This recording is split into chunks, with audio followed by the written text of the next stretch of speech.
Our story begins with the city of Mecca. It is said that when Adam and Eve were first expelled from paradise, the two were separated, with Eve having landed near the city of Mecca and Adam having landed somewhere in the Far East. After many years of searching for one another, Adam finally managed to make his way down through the Arabian Peninsula to Mecca, and it was at the top of Mount Arafat, just outside the city of Mecca, where the two were finally reunited. Mecca is also significant because it is considered the first place on earth that God Almighty was worshipped alone. And so, it was at that very spot that Abraham and his son Ishmael built the first house of worship for God. In honor of this, God Almighty had built in the heavens a similar structure for the angels. And it is said that every day, 70,000 angels come to that building to perform their prayers and then leave, intending never to return again. When Abraham and Ishmael had finished building the sacred house, there was still one brick that had to be put in its place. And so, Abraham sent his son Ishmael off to find a unique stone that he could put there. But God Almighty destined that the final stone that was to be laid would not be from the material of this world, but instead a stone directly from the heart of paradise. The angel Gabriel then brought the stone down to Abraham, who proceeded to put it in its proper place. It is said that when the stone first came down, it was a pure white color.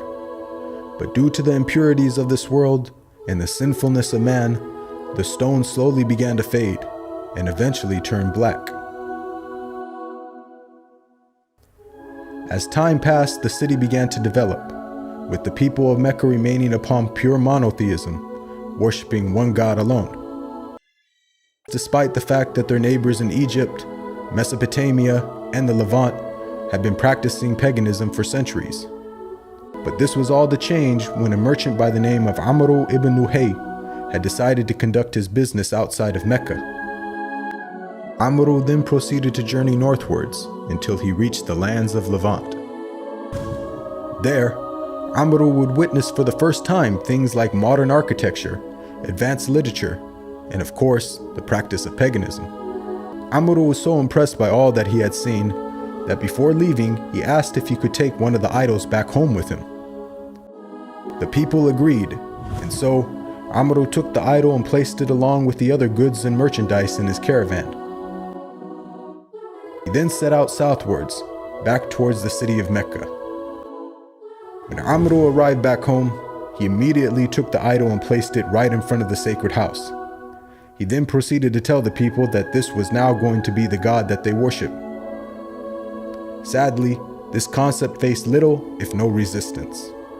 And as time passed, the people began to worship more and more different idols, until it is said by the end of the 6th century, there were over 360 different idols surrounding the sacred house in Mecca.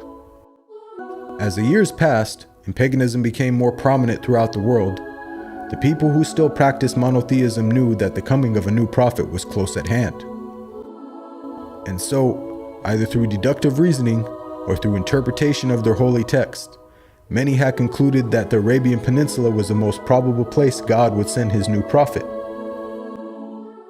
For at the time, the Roman Empire and the Persian Empire had extremely repressive governments and were hostile towards any type of rebellion, be it ideologically or politically.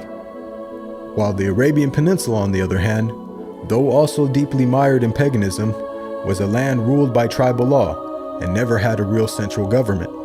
As time went by, it appears that more and more people began to move down to the Arabian Peninsula to await the coming of the next prophet.